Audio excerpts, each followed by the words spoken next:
द्वैत शंकराचार्य ने नहीं दिया था, उसके अलावा उसके शंकराचार्य के अलावा भी कई सारे आचार्यों ने प्रतिपादित किया है।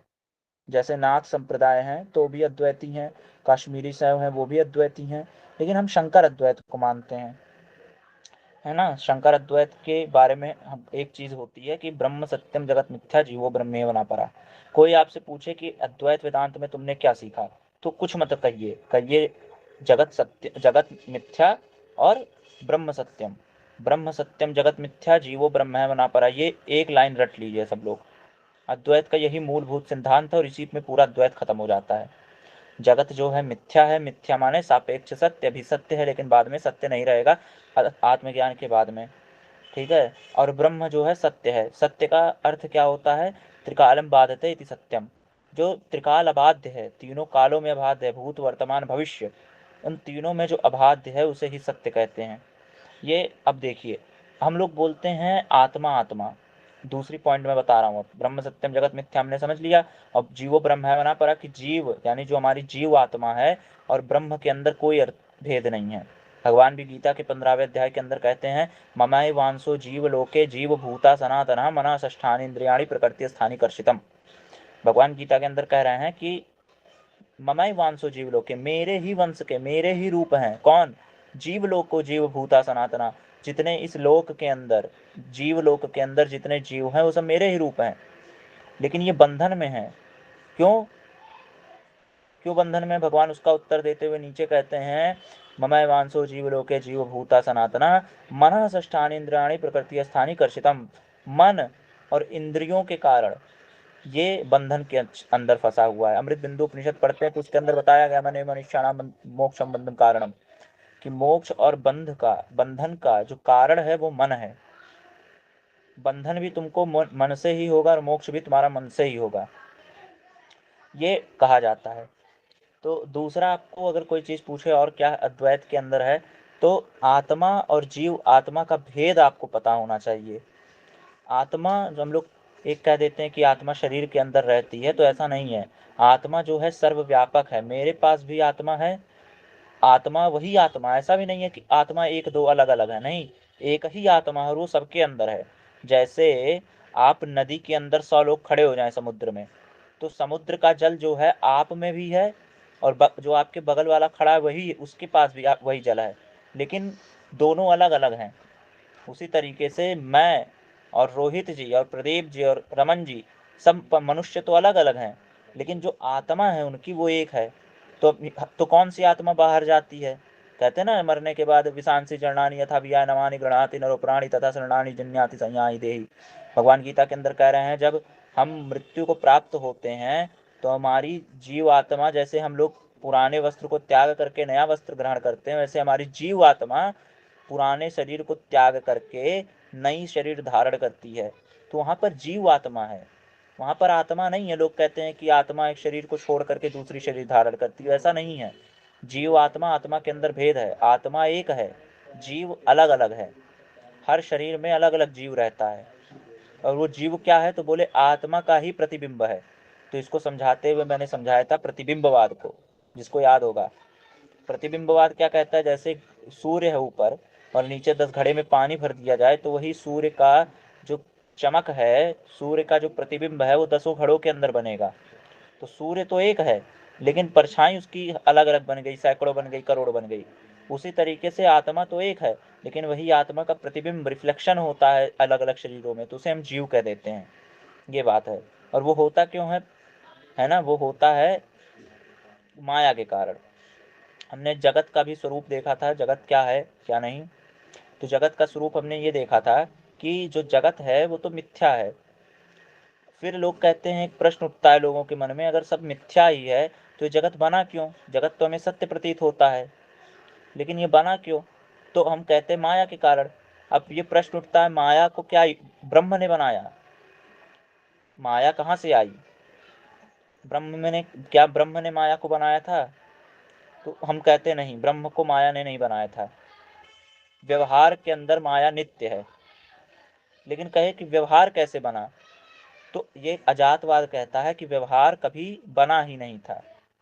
तो व्यवहार भी एक तरीके का मिथ्या ही है, बहुत ये क्लिष्ट बात है, पता नहीं समझ में आएगी कि नहीं समझ में आएगी, लेकिन इसको समझिए। हम लोग को मोक्ष प्राप्ति करनी है तो एक चीज करिए, नाम जप करिए, ज्ञान प्राप्त करिए, इससे आपकी मुक्ति हो जाएगी। ये मोटा मोटा सिद्धांत है अद्वैत का। ज्ञान से ही मुक्ति होती है, बिना ज्ञान के मुक्ति नहीं होती।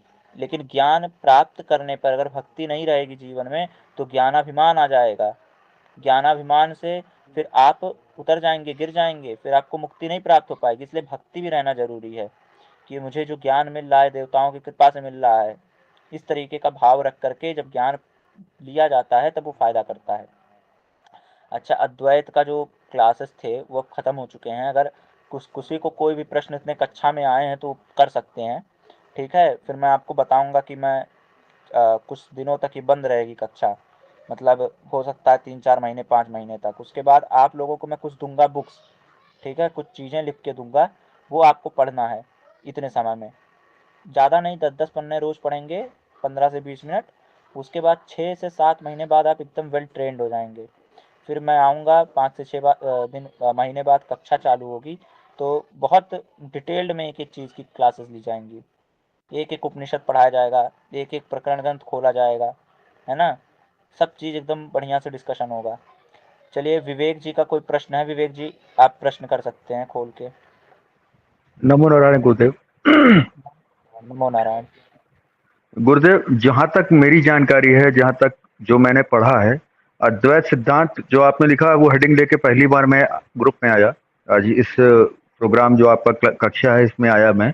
तो अद्वैत सिद्धांत के बारे में जो जहाँ तक मैं जानता हूँ, इसका जो दर्शन है, इसकी शुरुआत आदि गुरु शंकराचार्य ने शुरू की थी और इसको एक ऊंचाई तक पहुंचाया। बाद में अद्वैत सिद्धांत बढ़ता गया। अगर मैं गलत बोल रहा हूँ तो प्लीज मुझे ठीक कर दीजिए। तो अद्वैत सिद्धांत का जो आपने मार्ग बताया कि ज्ञान प्राप्ति और अपनी उसकी अनुसरण करके अपनी मुक्ति का रास्ता आप ढूंढ सकते हैं। तो अद्वैत सिद्धांत में बीच में आपने आत्मा और परियात्मा, क्या नाम है, प्राणात्मा, कई चीजों का बात की। तो मेरा क्वेश्चन ये है कि जो सूक्ष्म अति सूक्ष्म चीज है आत्मा, जिसे हम देख भी नहीं सकते, तो वो आत्मा क्या है?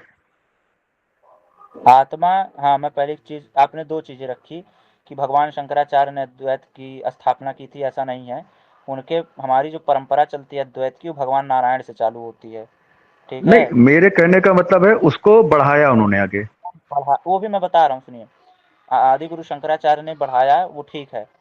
आदि गुरु शंकराचार्य के गुरु थे गोविंद पादाचार्य। उन्होंने अद्वैत का सिद्धांत शंकराचार्य को बताया था, सिखाया था बचपन में। उनके गुरु थे गौड़ पादाचार्य, जिन्होंने मांडुक्य कारिका की रचना की है, ठीक है। इतना प्रसिद्ध ग्रंथ है वो, एकदम।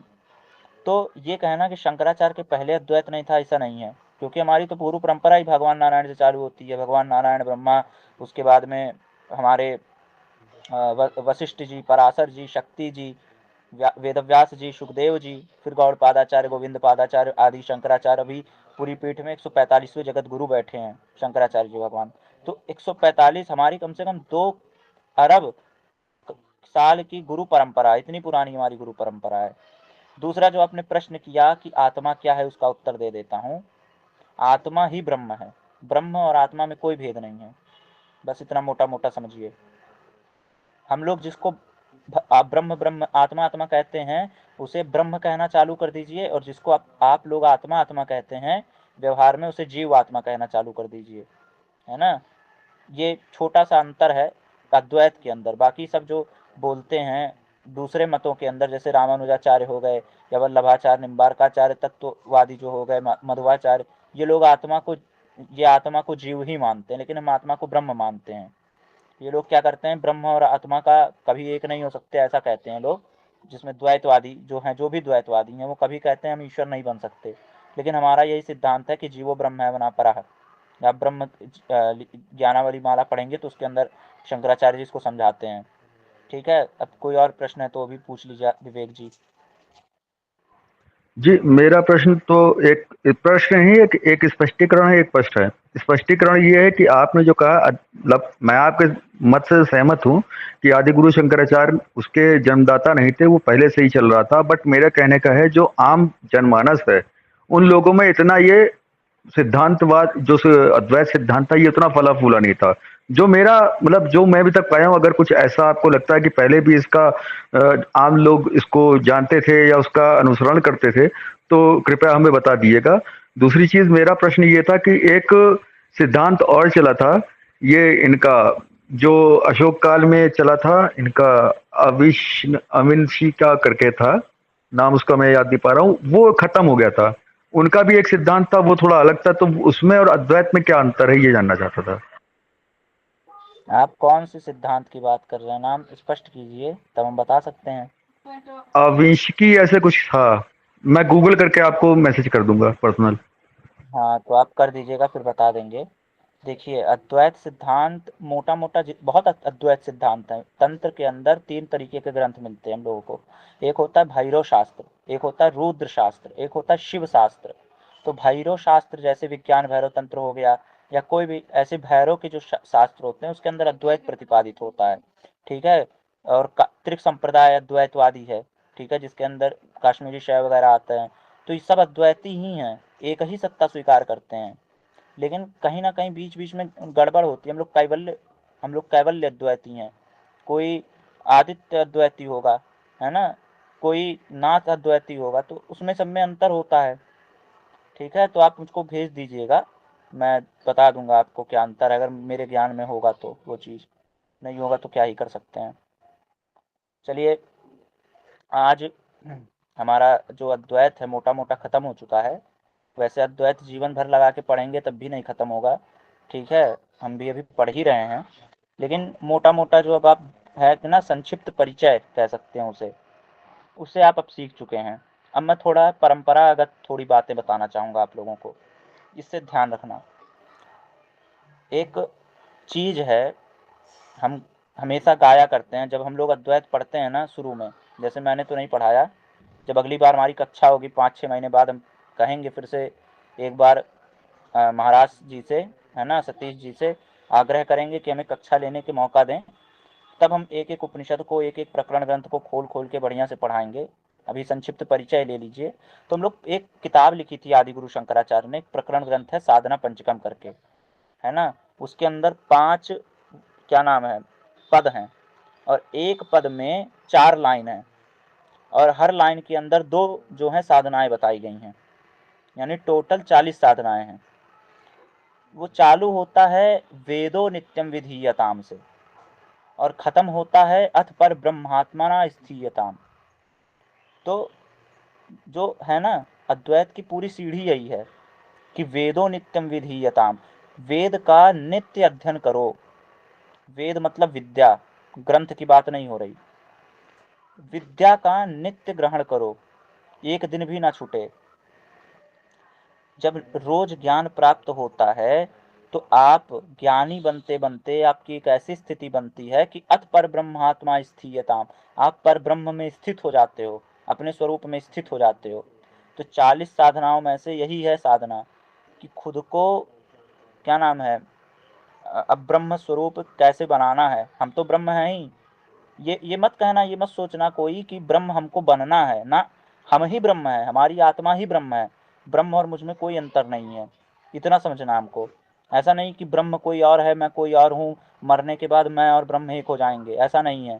ब्रह्म ही मैं हूँ, ये चीज स्वीकार करके चलना, यही साधना है। साधना में हम करते क्या, जो अद्वैत की साधनाएं होती है उसमें हमको यही देखना रहता है कि मैं ही ब्रह्म हूँ, मैं ही ब्रह्म हूँ। धारणा बनानी होती है ना। तो धारणा बनाते बनाते बनाते बनाते ये सिद्ध हो जाता कि मैं ही वो हूँ, है ना। इसीलिए तब वेद कहते हैं तत्त्वमसि। जो गुरु है वो शिष्य से यही कहता है, तत्त्वमसि, तुम वही हो। और शिष्य उसको स्वीकार करता है, गुरु की इस बात को। जब जाते हैं गुरुकुल के अंदर तो 4 महावाक्य हैं। जैसे 4 वेद हैं तो चारों वेदों के 4 उपनिषद से 4 महावाक्य आए। जैसे ऋग्वेद का ऐतरेय उपनिषद, और यजुर्वेद का जो है मांडूक उपनिषद, मंडूक उपनिषद, उपनिषद सामवेद, और वेद का मांडूक उपनिषद, है ना, उपनिषद।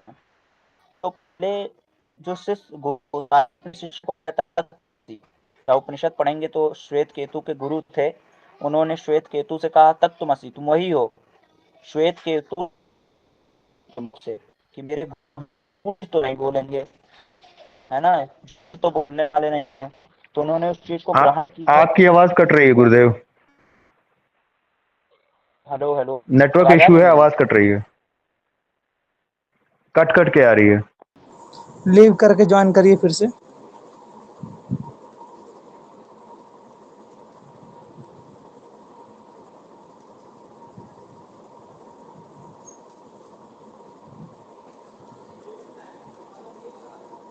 आदर्श जी,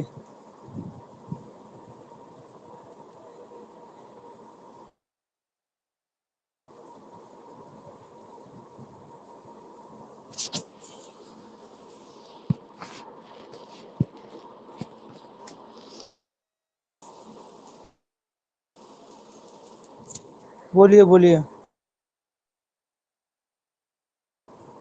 लीव कर गए। जी हेलो, आवाज आ रही है मेरे हिसाब से? कुछ जी अब आवाज बढ़िया हाँ, है, आ रही अब है, आ बढ़िया रही है, है। अब बढ़िया है। चलिए, तो हम ये कह रहे थे कि जीव और ब्रह्म के अंदर कोई भेद नहीं है। श्वेत केतु से उसके गुरु ने कहा तत्त्वमसि, तुम वही हो। श्वेत केतु ने उसको पकड़ा, धारणा किया, समाधि की, गए वो उस अवस्था में। ठीक है, अष्टांग योग, यम नियमासन, प्राणायाम, धैर्य धारणा समाधि जो भी है, उसको उन्होंने ग्रहण किया अपने जीवन के अंदर। और जब उनको अनुभव हुआ अंदर से अहम ब्रह्मास्मि, उन्होंने तब जान गए कि मैं ही ब्रह्म हूँ, मेरे अलावा और कोई नहीं है। ये जो है मूलभूत चीजें हैं। ठीक है, अब क्या करना है हमको आजकल? ये जो कक्षा है, कक्षा अलग से लेने का प्रयोजन यही है। लोग ज्योतिषी बन रहे हैं पढ़ करके ज्योतिष, लोग रुद्राष्टाध्यायी पढ़ रहे हैं, है ना, कक्षा से जुड़ करके लोग हर चीज पढ़ रहे हैं जो भी सुलभ और निशुल्क यहाँ पर ज्ञान दे दिया जा रहा है। लेकिन एक चीज की कमी थी कि परंपरावाद जो था वो थोड़ा कम था। सबको नियम ही नहीं पता है कि शास्त्र में किसका कौन अधिकारी है, कौन अधिकारी नहीं है ना। तो 4-5 चीजें अद्वैत में एक चीज कहा जाता है। अद्वैत ब्रह्म सूत्र के अंदर लिखा हुआ है एक चीज, बहुत काम की चीज है, उसको आप लोग समझिएगा। ये थोड़ा विवादित भी हो सकता है लेकिन मैं बताऊंगा, क्योंकि बताना मेरा अधिकार है ना। स्त्रियों को मैं किताब दूंगा, सबको किताब दूंगा, लेकिन एक चीज है, स्त्रियों को और शूद्रों को वेद नहीं पढ़ना चाहिए। ठीक है, पहला चीज। जो स्त्री हैं, जी जी काशी जी बोलिए, रमन भैया। हमारा निवेदन यही था कि ये अद्वैत वेदांत कहता है मैं ही ब्रह्म हूँ, ठीक है, हाँ लेकिन जी यही अहम भी तो हो सकता है, अहंकार भी तो हो सकता है, इससे कैसे बचा जाए? हाँ, बहुत अच्छा प्रश्न है ये, क्योंकि अहंकार। जितने भी राक्षस हुए, जितने भी असुर हुए, वो स्वयं को ही ब्रह्म कह रहे थे, अपनी ही पूजा करने पर विवश कर रहे थे। अहम ब्रह्मास्मि। हाँ ठीक है, इसको मैं समझा देता हूँ थोड़ा सा। देखो, एक होता है सुन करके बोल देना याद करके, ठीक है, और एक होता है कि जीवन में अनुभव कर लेना। दोनों में अंतर है। मैं जान बूझ कर बोल रहा हूँ अहम ब्रह्मास्मि, कि मेरे मुंह से अकस्मात निकल रहा है मैं ही वो हूँ, ये भेद है। देखिए, ज्ञानाभिमान वही कह रहा हूँ, जिसके अंदर ज्ञान जो प्राप्त करेगा, क्योंकि उपनिषद जब आप पढ़ेंगे तो ऐसे ऐसी चीजें, इंद्र को वश में किस प्रकार से करें, यहाँ तक की विद्या लिखी हुई है। आप दुनिया की कोई बड़ा से बड़ा पाप कर दें, लेकिन अगर आप ऐसे ऐसी चीजों उपनिषद में है कि आपको कोई दंडित नहीं कर सकता, नर्क में नहीं भेज सकता, चाहे जितना आप बड़ा काम कर दें, चाहे जितना बड़ा पाप कर दें। ये विद्या है यहाँ तक की उपनिषदों में। इस कारण से शूद्रों को नहीं पढ़ने दिया जाता था, वर्ण संकरों को नहीं पढ़ने दिया जाता था वेद, क्योंकि उसके अंदर अभी भी ऐसी चीजें हैं। तो अहंकार इसीलिए कहा गया कि ज्ञान के साथ साथ भक्ति का होना जरूरी है। अगर ज्ञान के बिना भक्ति है तो बिना भक्ति के ज्ञान कैसा होगा? दो कौड़ी का, कहीं ज्ञान नहीं होगा। चलिए, प्रश्न है किसी का तो पूछ सकता है। ज्ञान अभिमान के साथ में भक्ति होना जरूरी है। राक्षसों के अंदर ज्ञान तो था, रावण बहुत बड़ा ज्ञानी था, लेकिन उसके पास में भक्ति नहीं थी। तो जिसके पास भक्ति नहीं होगी वो क्या करेगा? फिर उद्दंड ही बचाएगा। जैसे आज वही मैं बात कर रहा हूँ, अभी मैं इसको लेके जा रहा हूँ उसी जगह पर। तो जब ब्रह्मसूत्र पढ़ते हैं, हमने ब्रह्मसूत्र के बारे में बताया था, प्रस्थान त्रयी के अंदर न्याय प्रस्थान होता है, उसे जी पूछ लीजिए, जिसका जो प्रश्न है पूछ लीजिए आप। मतलब हम इस बात का ये सार निकाल सकते हैं क्या कि हमें पहले अभ्यस्त होना पड़ेगा, बाद में हम कहने के अधिकारी होंगे, या हमें जन्म से ये अधिकार है कि अहम ब्रह्मास्मि? देखो मैं बताता हूँ, आप पर अगर वैसे व्यवहार में बात करें, देखो व्यवहार में अगर बात करें तो नहीं है अधिकार, लेकिन परमार्थ की बात करें तो परमार्थ में हम ही ब्रह्म है। परमार्थ अपने व्यवहार से कट करके परमार्थ से कैसे जुड़े, इसी का नाम साधना है। किसी भी कार्य को करने की तरीके को, अच्छे तरीके को हम लोग साधना कहते हैं, है ना। आदर्श पाठक जी कुछ पूछना चाहते हैं, पूछ लीजिए महाराज आप भी। तो ये कहना, जो कंस थे या रावण था, जो कहते थे कि हमको हमको पूजो, भगवान की पूजा मत करो, वैसे रावण ऐसा नहीं था। जब वाल्मीकि रामायण पढ़ेंगे तो उसके अंदर आता है, उसके घर पे रोज सुबह शाम त्रिकाल संध्या होती थी, ठीक है।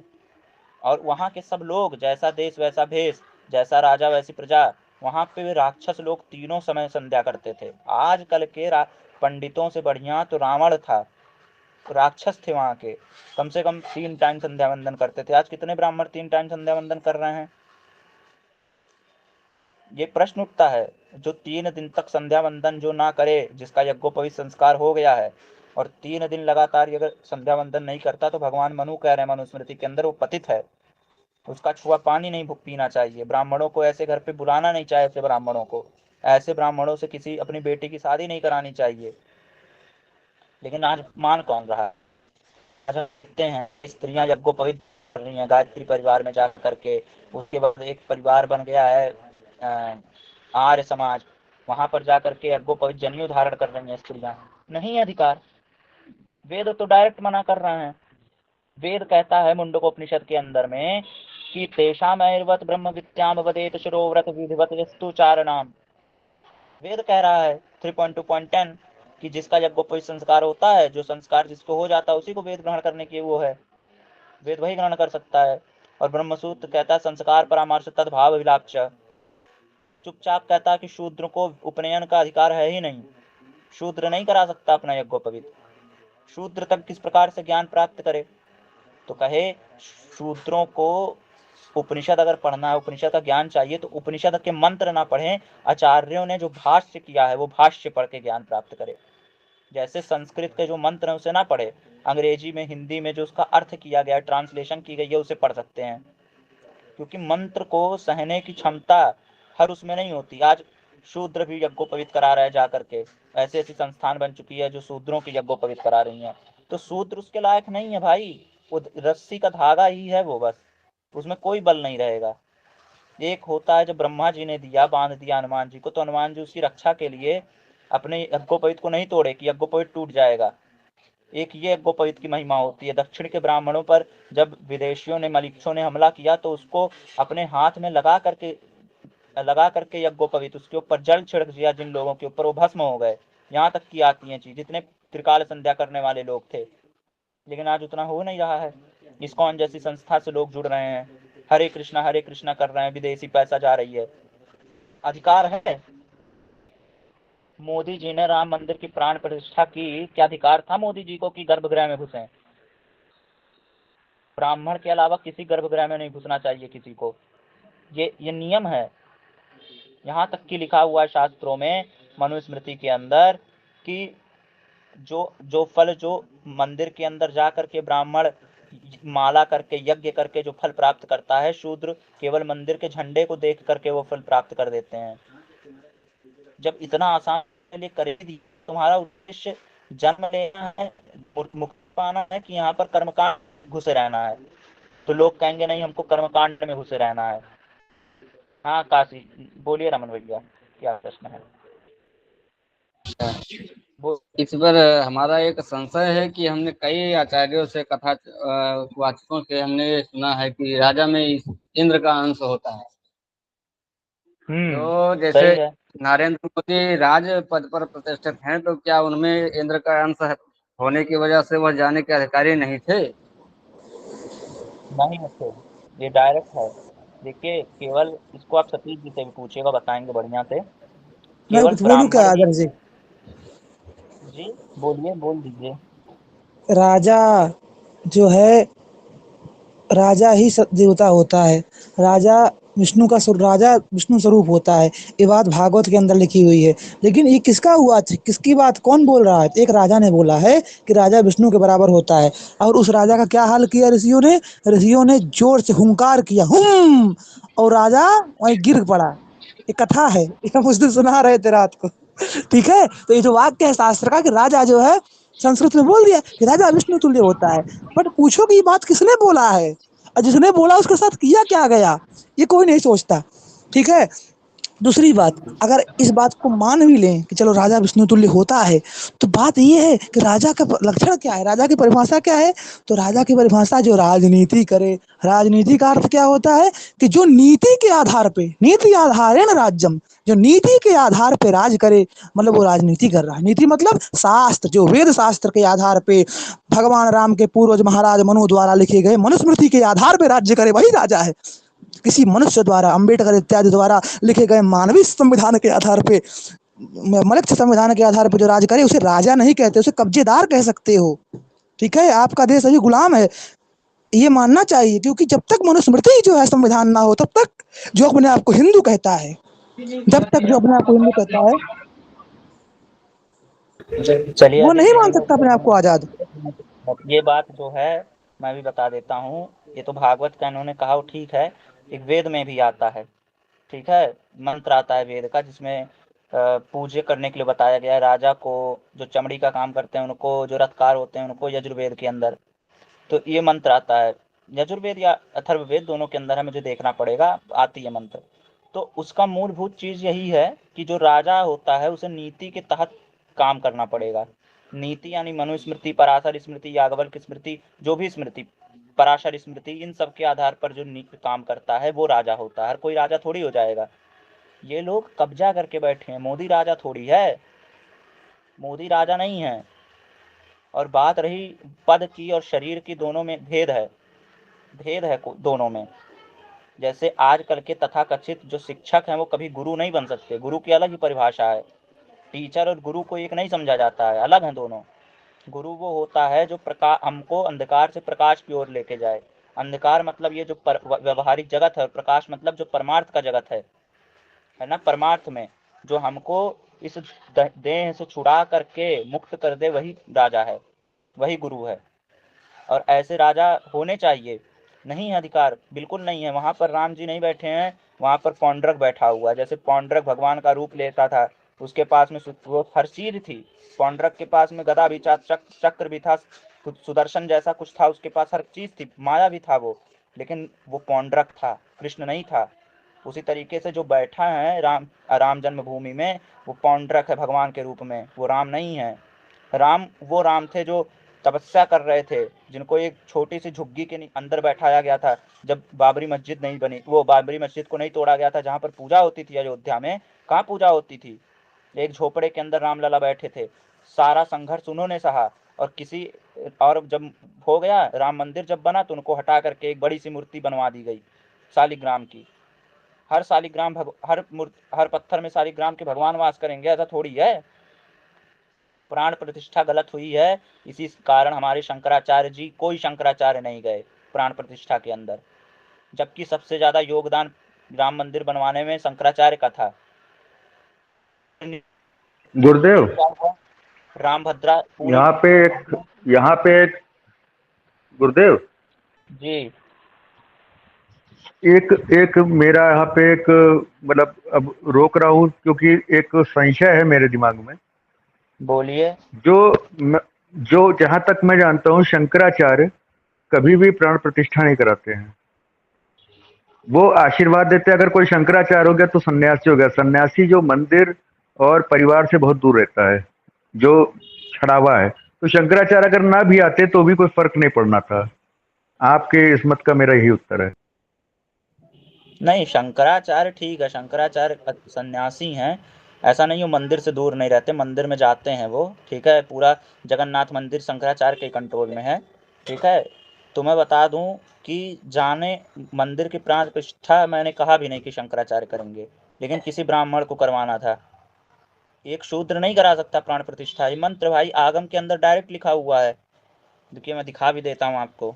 गुरुदेव अगर राजा ही शूद्र हो तो? राजा और शूद्र कभी बन ही नहीं सकता है। वर्ण इतिहास में कई बार हुआ है। चंद्रगुप्त मौर्य कौन था? तो वो वहां पर नीति है, वो चंद्रगुप्त मौर्य की जी वही कह नीति रहा हूँ, का राजा नीतिवान था। राजा है ना, वो नीतिवान राजा था ना। किस नीति के तहत चल रहा था? मनुस्मृति के तहत। नहीं वो तो मॉडर्न था उस मॉडर्न था जमाने जैसे का आप मॉडर्न बता, था। परंपरावादी हैं, परंपरा को स्वीकार करते हैं, बस आज के समय पे हो रहा है।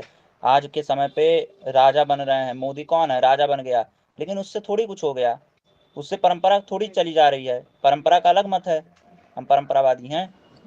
उसे राजा बनाया किसने? जनता ने बनाया। वो जनता जो खुद के दो वक्त की रोटी के लिए मरती है, नौकरी करती है, वो जनता राजा चुनती है। एक वैश्या और एक सती सावित्री का वोट, दोनों का वैल्यू सेम है। एक दरुहा गधा भगहा का वोट और एक विद्वान का वोट, एक ज्योतिषाचार्य का वोट सेम है। ऐसे राजा का चुनाव को अतार्किक क्यों ना कहा जाए? ये कोई राजा का चुनाव नहीं, भिखारी का चुनाव है। चुनाव होना ही नहीं देखिए चाहिए। देखिए मेरा एक मत ये है कि जो एक कल्कि पुराण में रिकॉर्डिंग अगर बंद किसी कर ने दीजिए, एक मिनट रिकॉर्डिंग बंद कर दीजिए।